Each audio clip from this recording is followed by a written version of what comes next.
की आपोआपच आपल्या डोळ्यांसमोर चित्र येते ते सूर्योदय, सूर्यास्त, पाऊस, हिरवीगार झाडे, रंगीबेरंगी फुले, उंच पर्वतरांगा, नदी, खळखळणारे झरे, इंद्रधनुष्य, पक्षी, फुलपाखरे अशा अनेक गोष्टींचे. या निसर्गातील प्रत्येक गोष्ट सुंदर व आनंददायक आहे. या निसर्गावर अनेक कवी कवयित्रींनी छान छान कविता केल्या आहेत. त्यातीलच काही निवडक प्रसिद्ध कविता आज आम्ही वाचणार आहोत. चला तर मग सुरुवात करूया सूर्योदयाने. असे म्हणतात की पृथ्वीवरील सर्वात मौल्यवान गोष्ट म्हणजे सूर्योदय. कवयित्री शांता शेळके यांनी त्यांच्या एका कवितेत सूर्योदयाचे खूप सुंदर वर्णन केले आहे. त्या कवितेचे नाव बघ आई आकाशात. कवयित्री शांता शेळके. बघ आई आकाशात सूर्य हा आला, पांघरून अंगावरी भरजरी शेला. निळ्याच्या महालाला खांब सोनेरी, मोतियांच्या लावी येल्या आत झालरी. केशराचे घातलेले सडे भुवरी, त्यावरून येई त्याची डौलाने स्वारी. डोंगराच्या आडून हा डोका वेहळू, आणि फुले गुलाबाची लागे उधळू. नभातून सोनी याच्या ओती तोराशी, गुदगुल्या करी कशा कळ्या फुलांची. पाखरांच्या संगे याची सोबत छान, गाती बघ कशी आला गोड गायन. मंद वारा जागवितो साऱ्या जगाला, म्हणत असे उठा उठा मित्र हा आला. म्हणत असे उठा उठा मित्र हा आला. मी आताची कविता वाचून दाखवणार आहे.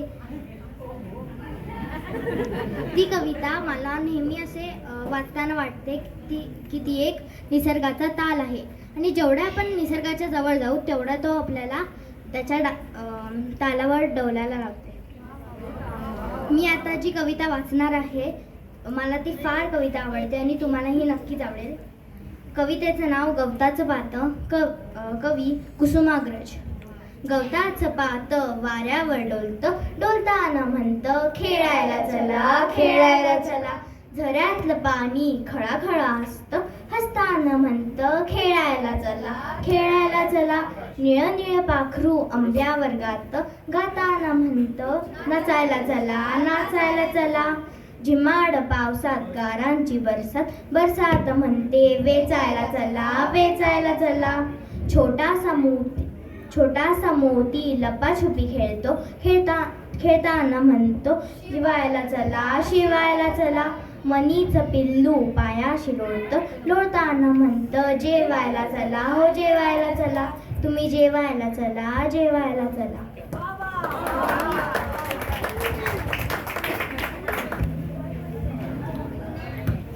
आपल्या भारतात हिंदू संस्कृतीत पावसाला अनन्यसाधारण महत्त्व आहे. पाऊस हा नेहमीच आपल्या जिव्हाळ्याचा विषय. मे वैशाख महिन्याच्या रणरणत्या उन्हात सर्व पृथ्वी तप्त झालेली असताना पावसाची कल्पना, त्याचा गारवा आपल्याला नेहमीच आनंद देतो. त्याचा डोल भारतीय संस्कृतीत काही निराळाच असतो. तो कितीही अकराळ विक्राळ झाला तरी तो आपल्याला हवाहवासाच वाटतो. अशा या पावसाच्या वातावरणावर बा भो बोरकर यांनी खूप सुंदर कविता केली आहे. कवितेचं नाव आहे गडद निळे. कवी बा भो बोरकर. गडद निळे जलद भरून आले, शीतल तनु चपल चरण अनिल गड निघाले. दिनलंगुनी जाय गिरी पद उमटे क्षितिजावरी, पद्मराग वृष्टी होय माड भव्यनाचे. गडद निळे जलद भरून आले. धुंद सजल हसित दिशा तृणपर्णी सज्ज तृषा, तृप्तीचे धन घनात बघुनी मन निवाले. गडद निळे जलद भरून आले. उठत बघुनी हरी करुणा हरित धरा हो गहना, मंदाकिनी वरुनी धवल विहग वृंद डोले. गडद निळे जलद भरून आले. रजत नील ताम्र नील स्थिर पल जल पल सलील, हिरव्या तटी नावांचा कृष्ण मेळ खेळे. गडद निळे जलद भरून आले. मिन चमकुनी उसळे जलवलयी रव मिसळे, नवथर रस रंग गहन करीती नयन ओले. गडद निळे जलद भरून आले. धूसर हो क्षितिज त्वरित घोरपथी अचल चकित तृण विसरून जवळ येईल ते खिळवी गगनी डोळे गडदनिये जलद भरून आले टप टप टप टप पडती थेंब मनी मनीचे विजती डोंब वत्सल ये वास भूमी आशीर्वच बोले गडदनिये जलद भरून आले शीतल तनु चपल चरण अनिल गण निघाले शीतल तनु चपल चरण अनिल गण निघाले.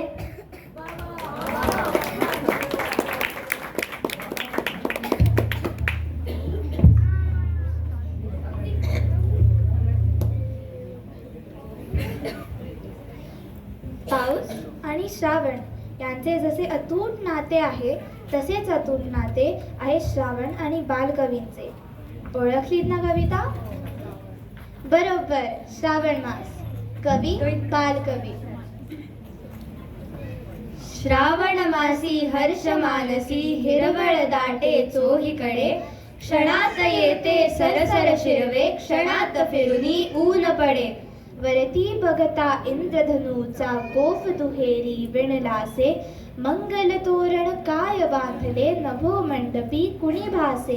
झालासा सूर्यास्त वाटतो सांज आहा तो उघडे तरु शिखरांवर उंच घरांवर पिवळे पिवळे ऊन पडे. उठती वरती जलदांवरती अनंत संध्या राग पहा सर्व नभावर होय रेखिले सुंदरतेचे रूप महा. बलाकमाला उडता भासे कल्पसुमांची माळ चिते उतरुनी येती अवनीवरती ग्रहगोलाची एकमते. फडफड करुनी भिजले फुले पंख पाखरे सावरती सुंदर हरिणी हिरव्या कुरणी निजबाळांसह बागडती. खिल्लारेही चरती राणी गोपही गाणी गात फिरे मंजुळ पावा गायतयाचा श्रावण महिमा एक सुरे. सुवर्ण चंपक फुलला विपिनी रम्य केवडा दरवळला पारिजात ही बघता भामा रोषमणीचा मावळला.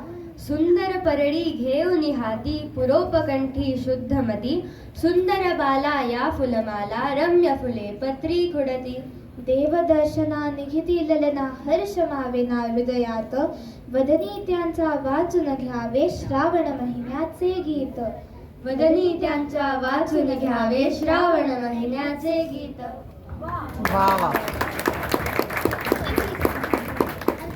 पाऊस पडून झाल्यानंतर सगळं कसं शांत होतं.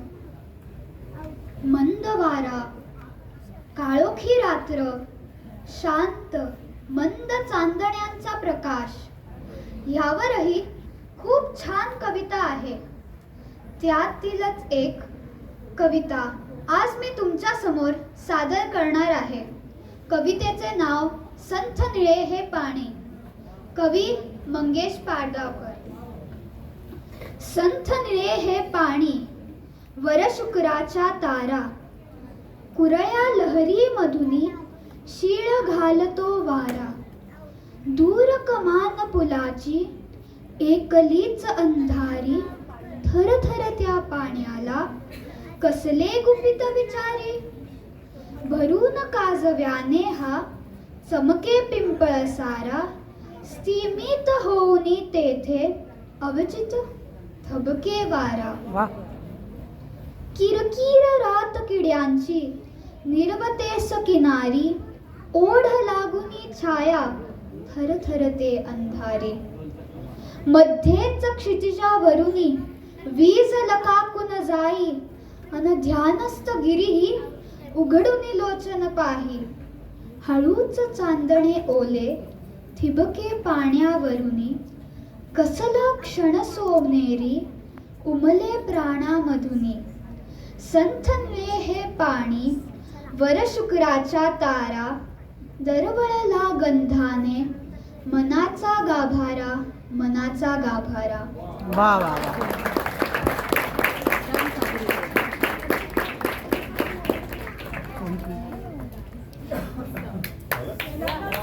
थँक्यू.